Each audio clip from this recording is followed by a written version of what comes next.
WCBI News at 10 starts now. One Starkville family is urging people to stop bullying. Good evening and thank you for joining us. I'm Riley Livingston.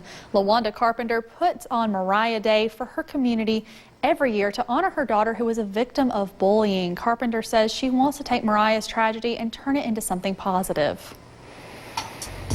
At first glance, you may think that Mariah Day in Starkville was a happy occasion, possibly a birthday party or family reunion of some sort. However, that's not the case. Mariah Day, though fun and entertaining, is a day of remembrance. This what helps me. This what's helping me trying to continue to make her voice be heard. Mariah died in April of 2017 and was a victim of bullying. Now her mother, LaWanda Carpenter, spends her days sharing Mariah's story. I have a nonprofit organization which is called Mariah's Voice. And Mariah's Voice, what I do, I travel. I go from different churches, different events, different places, different states, and I speak about Mariah and I tell Mariah's story. Carpenter says she plans this day every year with hopes of bringing more positivity to her community. We're trying to bring awareness to bullying. We're trying to stop bullying. Today we got a bullying-free world. It's all about a bullying-free world. Let everybody know that it's time to spread love and not hate. We got to come together as a community, as a family, as one, and teach and raise our kids the right way. We would just like to see the whole community just come together to bring more awareness to bullying and suicide. Organizers say the event is for everyone to come and enjoy, especially children. And just to, talk with the kids and give the kids a real nice, fun day to just come and enjoy. And a lot of Mariah friends are here, so this gives them an opportunity to really commemorate the passing of her. And, the kids really enjoy it, and we just enjoy putting this day on for the community. We all can be together and have a good time and not be jealous of one another and raise our kids and let our kids know it's okay to play with one another, no matter what color they are, no matter how big, if they're black, if they're white, no matter what. Carpenter says she hopes those in attendance remember one thing when they leave. Reach out to someone. Don't allow this to happen to anybody else. In Starkville, Cash Matlock, WCBI News. Organizers say they hope to move Mariah Day to a bigger and better location next year. Over 1,300 Mississippians are in need of life-saving organ transplants, according to the Mississippi Organ Recovery Agency. The third annual Tour de Life bike ride in Tupelo promoted the need for organ, eye, and tissue donations. The event was sponsored by North Mississippi Medical Center and MORA. MORA is one of the 58 federally designated organ procurement organizations in the country and is the official organ recovery agency in the state.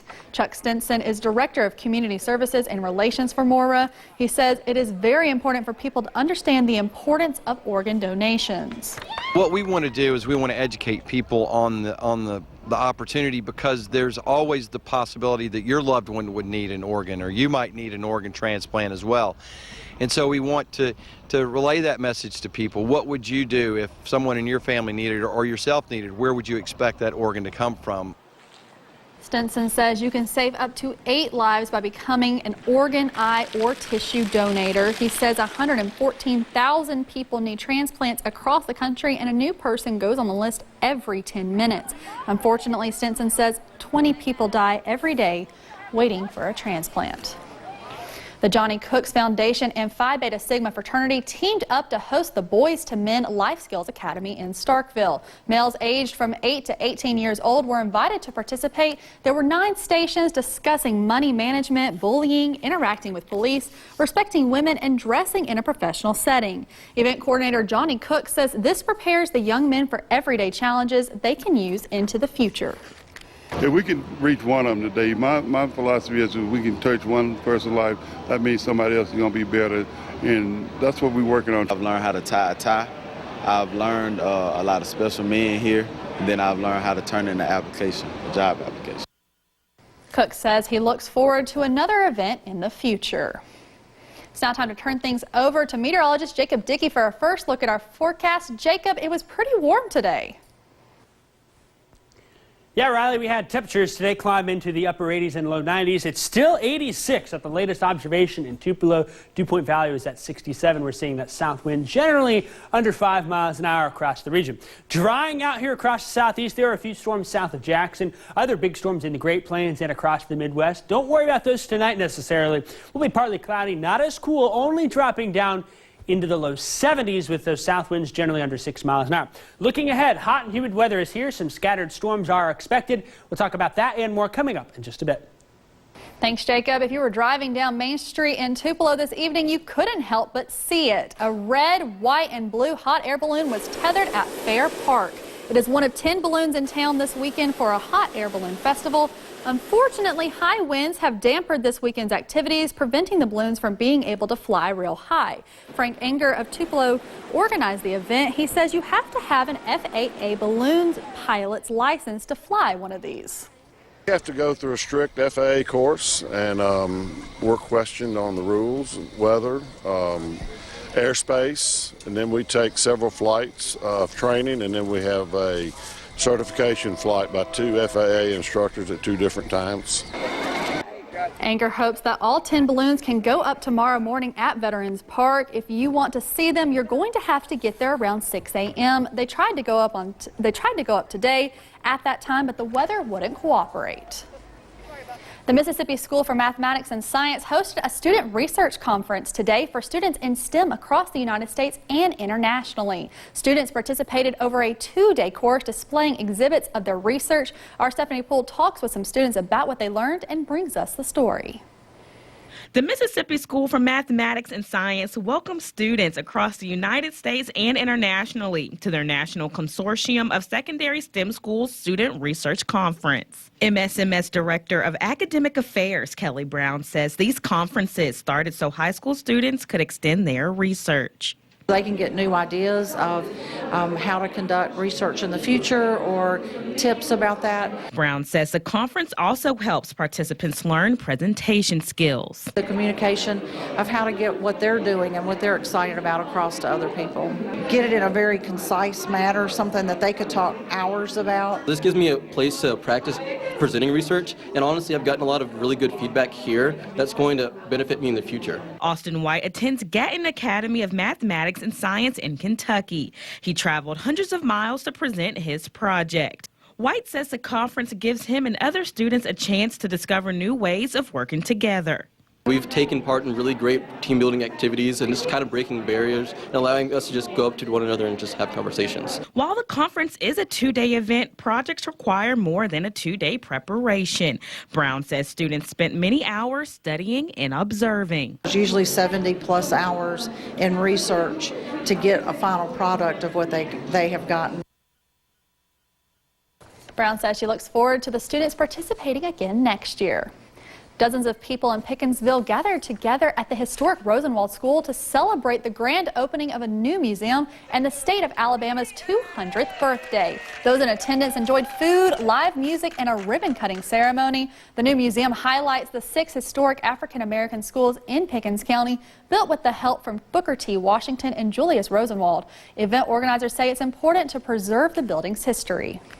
Life has come to this building again, and that this building is ready to be alive and serve this community to our generations that have come after us. And we want to continue the spirit of education in this building.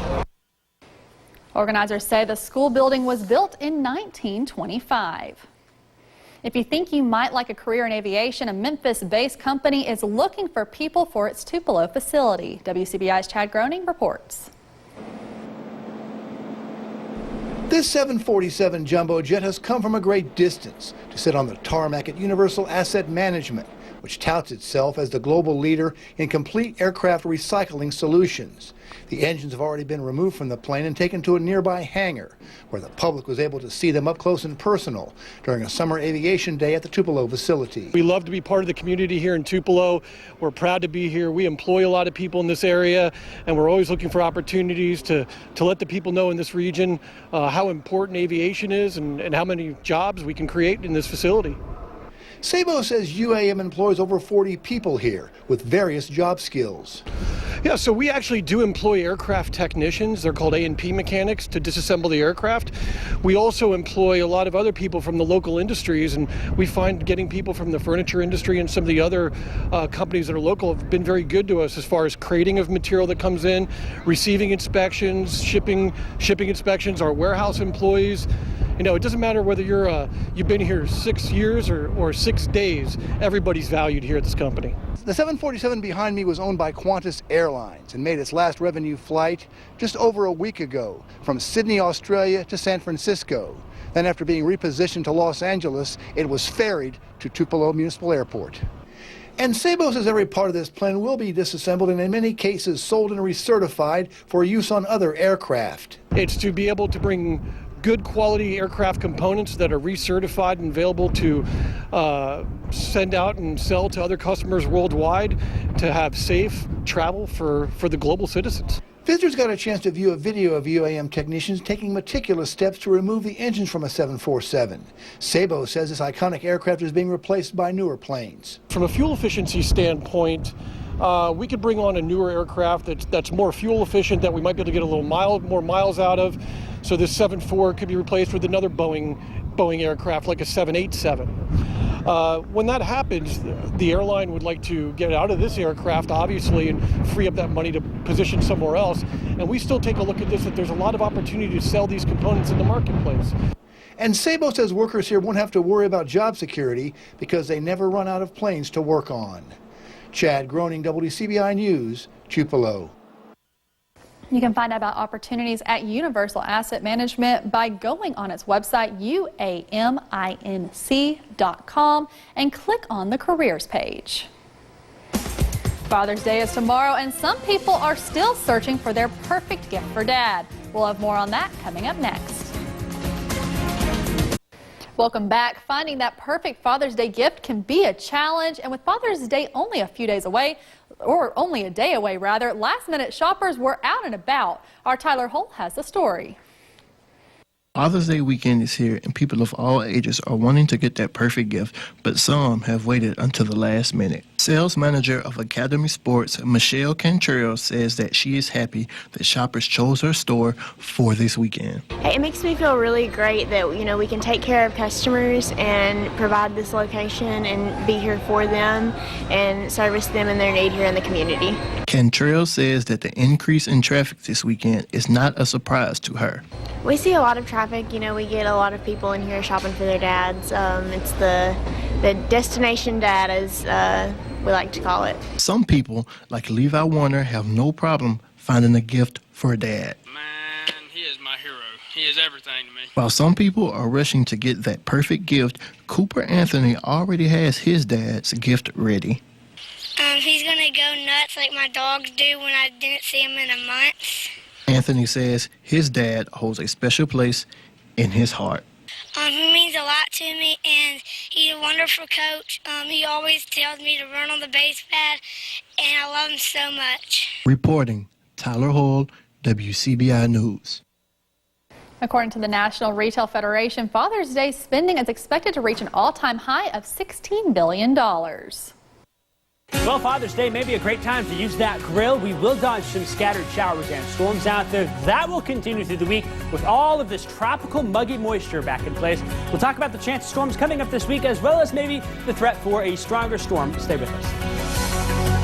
WCBI First Alert AccuWeather Forecast with meteorologist Jacob Dickey. Temperatures out there have fallen into the 70s. Some of us still in the low 80s tonight. 76 in Columbus with those dew point values in the upper 60s and lower 70s. As we look at those temperatures area-wide, again, 80 still in West Point. It's down to 73 in Starkville, 76 in Vernon. We won't go down a whole lot more than that tonight.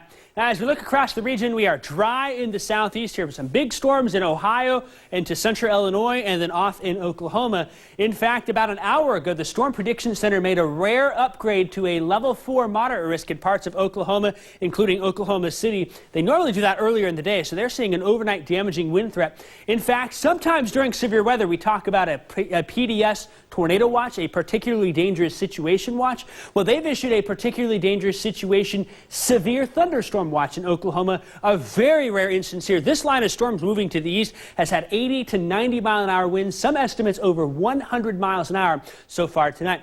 Temperatures locally, though, in the low 70s is where we'll end up. So very muggy, very much a uncomfortable night for us. We'll be partly cloudy through the night. No chance for storms here. As we head into our Sunday, though, that's when the chance of storms locally will increase. I've got a few showers maybe by lunchtime here. I think the better chance will come into the afternoon and evening with the heating of the day, seeing some scattered storms here and there. Not everyone gets a storm, but if you do, perhaps a little bit of heavy rain with that can't be ruled out. We'll end up, though, all of us being hot. 91 in Columbus and in Amory, 93 in West Point, 89 in Pontotoc, 92 in Louisville with those chances for showers and storms. Futurecast says the morning's dry, and I agree with that here. Into the lunch hour, though, notice 3, 4 o'clock. It's showing overall a dry pattern here. I think we'll see a few pop-up showers and storms by then, but the better chances may hold off until sunset. We'll see here 8, 9, 10 o'clock, some scattered showers and storms pushing on through. Once the sun sets, though, that tends to limit our ability for storms to continue to form. Now, there is a chance for maybe some stronger storms through the week here. Some gusty winds and small hail can't be ruled out. Any storms that do form, though, frequent lightning and heavy rain, maybe even some localized flash flooding can be a concern. And that's helped in part to this boundary that is stalling off to our north here. As we see these areas of low pressure slide along here, that will keep us with the chance for scattered showers and storms all the way through next weekend. Not everyone sees a storm every day, but the chance is there to see some of these scattered showers and storms. Could see some areas with 1 to 2 inches of rain by the time it's all said and done, with locally higher amounts. Sports coverage of the NCAA College World Series is brought to you in part by Bill Russell Ford, Prestige Farms, OCH Regional Medical Center, Advanced Medicine, Compassionate Care, Home Store Furnishings in Starkville, and Visit Columbus, the city that has it all. Here on the campus of Creighton University in Omaha, Nebraska, Mississippi State playing one of the more difficult games, the waiting game, dealing with the anxious feeling of getting their College World Series underway. The Bulldogs getting in some light work at Creighton's baseball field on Saturday. Head coach Chris Lemonis giving the Bulldogs more of a personal day on Saturday to enjoy time with family, see the sights and sounds of Omaha. But tomorrow's time to lock in. Mississippi State taking on Auburn at 6:30 for Game 1 of their College World Series experience. Head coach Chris Lemonis saying, today's your day to enjoy because you're all mine tomorrow. Today they have the day. This is their day to hang out. So I've told them they can go walk and go to the game or go with family or go, downtown and get a T-shirt or whatever they want to do. But starting tomorrow morning when we wake up, it's my day. And so we'll get right back into, getting ready to play a baseball game. And we'll get a good practice this morning. To be honest, last night during the opening ceremony, I was being on the field, and getting to practice on TD Ameritrade yesterday. I was kind of like, all right, I'm ready to play. But today's a good day for us to just tune up and get ready for tomorrow. So, being here and just being able to relax and take it all in while we can is pretty nice. All the hype in the practices will mean something on Sunday. Auburn, Mississippi State, 6:30 first pitch here in Omaha. Game 1 of the day on Sunday being Vanderbilt taking on Louisville. The winner or loser of that game will be the next up opponent for Mississippi State, so you can tune into that game as well. Also tune in at 5 o'clock on Sunday. We have our Oma Dogs preview special getting you ready for game day with Mississippi State and Auburn. A lot of great stuff from all throughout the week. Mainly one you can watch, Butch Thompson, Amory High School alum, Aberdeen native, taking on his former team, Mississippi State. An incredible story of how, of the 297 teams that head coach Butch Thompson could have faced with Auburn, it's going to be Mississippi State. So a lot of great stuff coming up on Sunday to get you ready for the beginning of the College World Series for Mississippi State as they look to push their way into their first national championship series for the first time since 2013. Reporting here in Omaha, Nebraska, Tom Ebel for WCBI Sports. WCBI sports coverage of the NCAA College World Series is brought to you in part by Monroe County Farm Bureau, Jackson Square Storage, Bill Cunningham, Attorney at Law, and Bank First, a better way to bank. Welcome to Omaha, Nebraska. Currently outside here at TD Ameritrade Park. Mississippi State back for its second consecutive year at the College World Series. And the Bulldogs haven't played a postseason game outside of Dudy Noble Field yet this season. So figured it would be best to see where exactly the greatest show on dirt is played.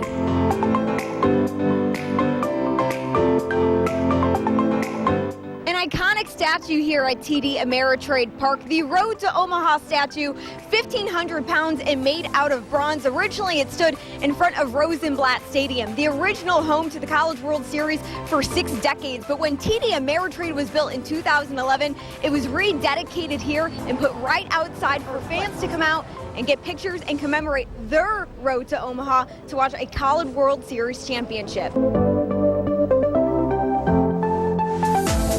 Now, the Diamond Dogs are normally used to filling up maroon chairs at Dudy Noble. The largest in attendance at Dudy Noble so far has been 15,586. Here at TD Ameritrade, the stands are filled with Navy chairs, and it can hold up to 35,000 spectators, the largest ever recorded here. Over 28,000 fans in attendance, a much bigger crowd than maybe the Diamond Dogs might be used to. Now, if this field looks a little bit bigger than Dudy Noble, that's because it actually is. If you go from home plate all the way to the foul pole right here, it's 335 feet. That is 30 feet longer than Dudy Noble. Now, as you move out into center field, that's going to be about 18 feet longer than Dudy Noble. And as we move into left, not too much of a difference there, only a couple of feet, but some good memories out of there nonetheless. Jordan Westberg with that grand slam last year in the College World Series to help Mississippi State get the win over North Carolina.